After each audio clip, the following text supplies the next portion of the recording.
It has been estimated that the per capita consumption of alcohol in Uganda is 11.9 liters, up from 19.5 liters in 2005, implying that the consumption rate is still high, especially among the youth, causing a high risk of engaging in risky sexual behaviors, including unprotected sex with other partners for money.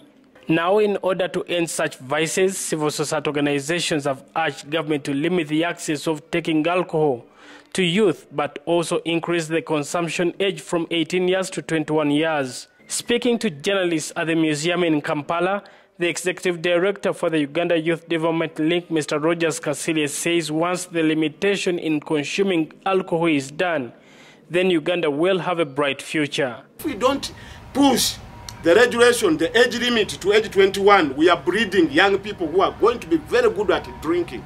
In fact, somebody somewhere, whether in Ministry of Trade, whether in the Ministry of Local Government, somebody has to stand up and say, we have eliminated Walaj. They have done this in Kenya, they have done this in Zambia.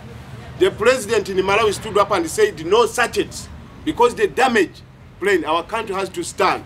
We can enjoy the politics, we can enjoy everything, but also let's help to protect the future generation. Alcohol is the most commonly used psychoactive substance and globally causes 1.5 million deaths and accounts for 4% of the disease burden.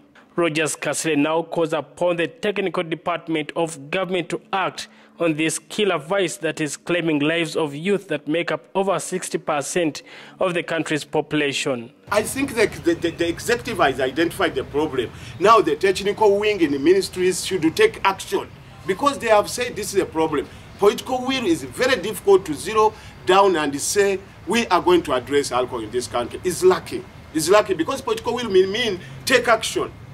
Take action like how President Uhuru in Kenya said, all walaj, all sachets, all alcohol must, we cannot produce poison for our country.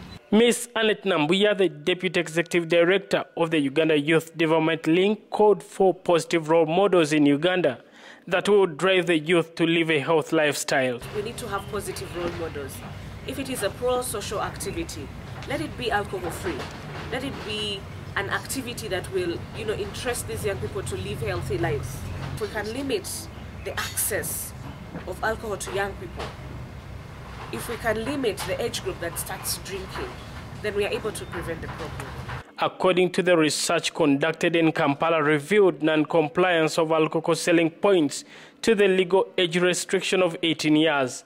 None of the alcohol selling points asked for the age and identification of children buying alcohol. Brian Senkumba, Channel 44 Television.